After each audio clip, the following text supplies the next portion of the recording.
आप सभी को मेरा नमस्कार। सबसे पहले मैं आपको सूचित करना चाहूँगा कि अभी जो संडे बीत चुका है उस संडे को हमने एक टेस्ट सीरीज़ की थी जिसमें महत्वपूर्ण 25 क्वेश्चन किए थे जो कि वर्तमान पैटर्न पर आधारित थे। अब प्रत्येक संडे को हर एक संडे को आपको टेस्ट सीरीज़ मिलेगी, एक टेस्ट सीरीज़ क्या क्वेश्चन सीरीज़ मिलेगी जिसमें आपको वर्तमान पैटर्न पर आधारित क्वेश्चंस मिलेंगे। जो भी मैं पढ़ाऊँगा उसी के अकॉर्डिंग आपके क्वेश्चंस भी बनते रहेंगे। इसका मतलब है लगातार अगर आप वीडियो को देखते हैं तो it means chapter by chapter आपके क्वेश्चंस कंप्लीट होते रहेंगे, जो कि धीमे धीमे आपके लिए एक अच्छा सा मटेरियल तैयार हो जाएगा। तो हम लोग पढ़ रहे थे संविधान।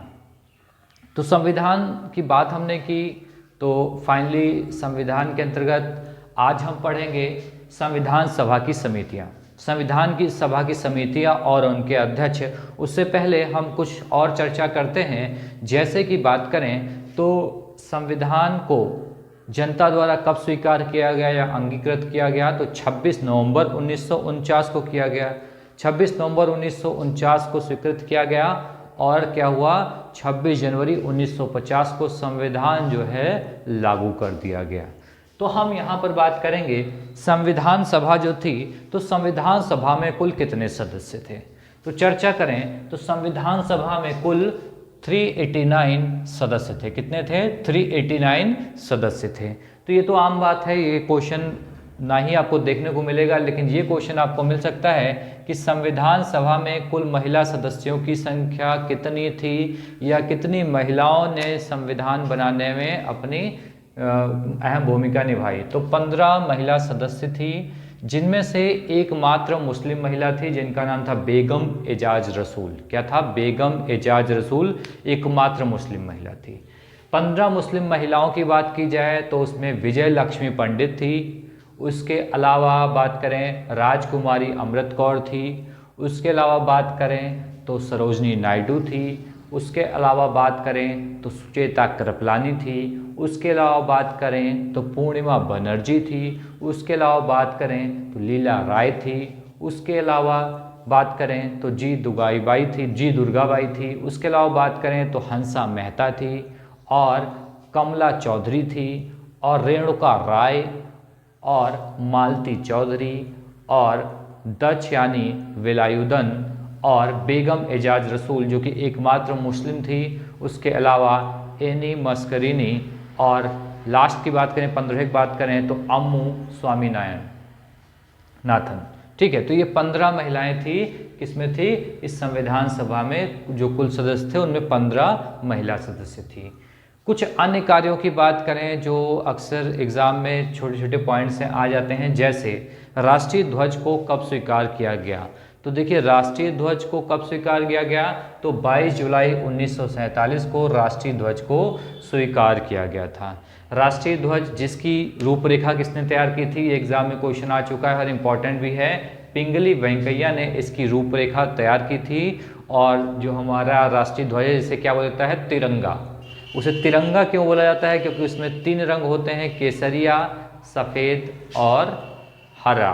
ठीक, 3 रंग होते हैं जिसका अनुपात क्या होता है, लंबाई और चौड़ाई का 3:2। ठीक है, उसके अलावा 24 जनवरी 1950, अब 26 जनवरी 1950 को संविधान लागू हुआ, उससे 2 दिन पहले क्या हुआ, राष्ट्रीय गीत को मान्यता मिल गई। जो राष्ट्रीय गीत किसके द्वारा लिखा गया, बंकिम चट्टोपाध्याय, बंकिम चंद्र चटर्जी भी कहते हैं, बंकिम चट्टोपाध्याय द्वारा इसको तैयार किया गया और इसे गाने में लगभग 65 सेकंड का समय लगता है। 24 जनवरी 1950 को ही राष्ट्रीय गान को मान्यता दी गई, जो कि रविन्द्रनाथ टैगोर द्वारा लिखा गया था। रविन्द्रनाथ टैगोर ने इसे 1911 में सर्वप्रथम गाया था और इन्हें 1913 में सर्वप्रथम नोबेल पुरस्कार भी दिया गया था। तो इन्होंने राष्ट्रीय गान लिखा था, जो कि बात करें तो राष्ट्रीय गान जो है वो रविन्द्रनाथ टैगोर ने लिखा था। इसे गाने में लगभग कितना लगता है, 52 सेकंड का समय लगता है।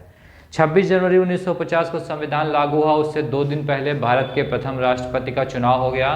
तो 24 जनवरी 1950 को ही प्रथम राष्ट्रपति कौन बने, डॉक्टर राजेंद्र प्रसाद बने।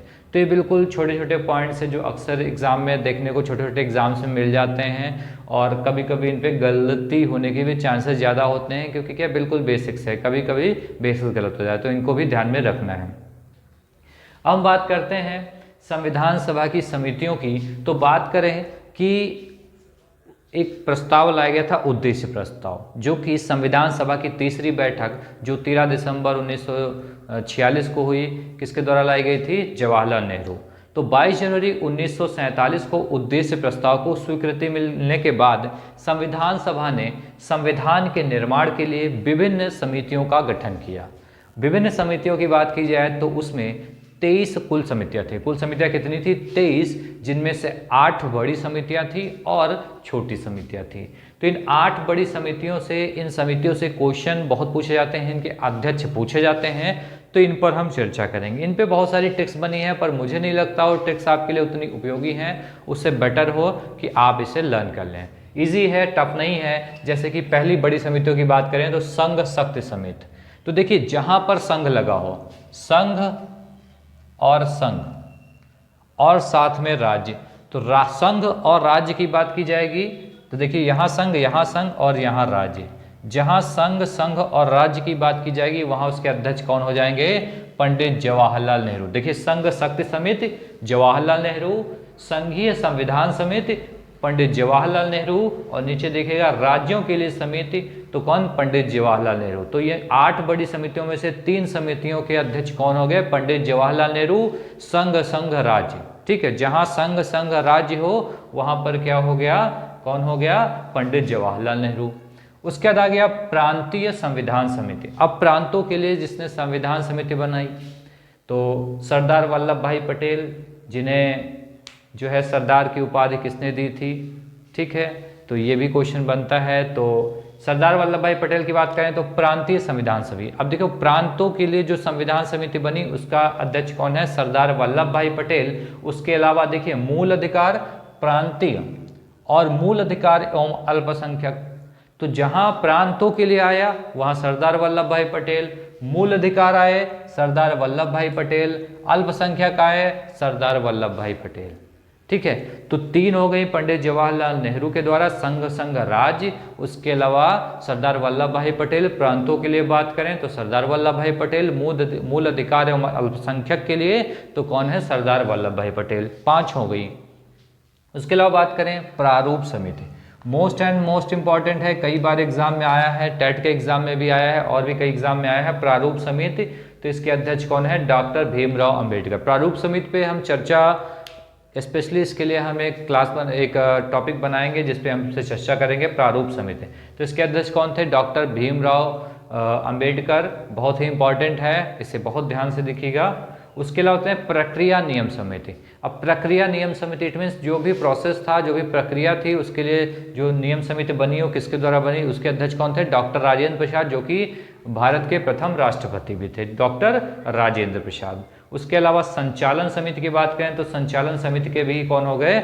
डॉक्टर राजेंद्र प्रसाद। तो देखिए, 8 बड़ी समितियों में याद करना बहुत टफ नहीं है। संघ राज्य पंडित जवाहरलाल नेहरू, प्रांतों के लिए सरदार वल्लभ भाई पटेल, मूल अधिकार एवं अल्पसंख्यक सरदार वल्लभ भाई पटेल, प्रारूप समिति कौन? प्रारूप doctor Bhimrao Ambedkar, most important प्रक्रिया नियम समिति डॉक्टर राजेंद्र प्रसाद, और कौन सा एक बचा है उसके अलावा संचालन समिति डॉक्टर राजेंद्र प्रसाद। तो ऐसे ही याद हो जाएगा। फिर कुछ छोटी समितियों की बात करते हैं जो कुछ इंपॉर्टेंट बनती हैं, जैसे कार्य संबंधी समिति, तो कौन है? जीवी मावलंकर। कौन है? जीवी मावलंकर। कार्य संबंधी समिति जीवी मावलंकर। कार्य संचालन समिति डॉक्टर के.एम. मुंशी। कार्य संचालन समिति डॉक्टर के.एम. मुंशी। सदन समिति पट्टाभी सीतारमैया। ठीक है, अब पट्टाभी सीतारमैया कौन थे? इन्होंने सुभाष चंद्र बोस के खिलाफ चुनाव लड़ा था और ये किसके कैंडिडेट थे? तो इन्होंने महात्मा गांधी जी के आदेशानुसार या उन्हीं के कैंडिडेट थे जो उनके खिलाफ इलेक्शन लड़े थे और हार गए थे। कब? 1939 में। तो सदन समिति के कौन है? पट्टाभी सीतारमैया।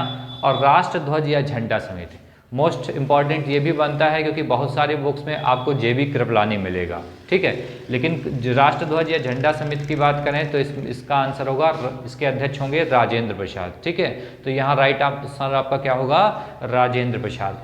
ये जो हमने टॉपिक डिस्कस किया है ये बहुत टफ टॉपिक्स नहीं है, बस इसे क्या करना है, आपको हर 2-4 दिन बाद रिवीजन करना है, सिंपली आपको याद हो जाएगा। और बहुत बोर्ड एग्जाम के पर्पज से मोस्ट इम्पॉर्टेंट है, इसके अध्यक्ष पूछे जाते हैं, सबसे ज़्यादा तो प्रारूप के पूछे गए हैं, उसके बाद संघ, तो हमने बात की संघ राज्य कौन है, जवाहरलाल नेहरू, ठीक है। तो ऐसे ही इनके में देखिएगा राष्ट्रध्वज या झंडा समिति, ये इंपॉर्टेंट है, बाकी बेसिक्स पॉइंट है।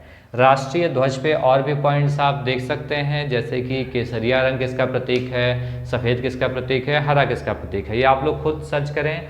राष्ट्रीय गीत के बारे में आप खुद लोग सर्च करें कि इसे जो लिखा गया था बंकिम चंद्र चट्टोपाध्याय द्वारा, तो ये कहाँ से लिया गया, ये भी एग्जाम में क्वेश्चन बनता है। तो उसके अलावा राष्ट्रीय गान के बारे में भी आप लोग पढ़ सकते हैं, ठीक है। तो इतना आप रिवीजन करें, अच्छे से नोट्स बनाएं, बाकी हम लोग अगले क्लास में डिस्कस करेंगे प्रारूप समिति पर, जिसके अध्यक्ष कौन थे, डॉक्टर भीमराव अम्बेडकर थे, बहुत इंपॉर्टेंट है एग्जाम के पॉइंट ऑफ व्यू से। आज के लिए इतना ही, बहुत बहुत धन्यवाद।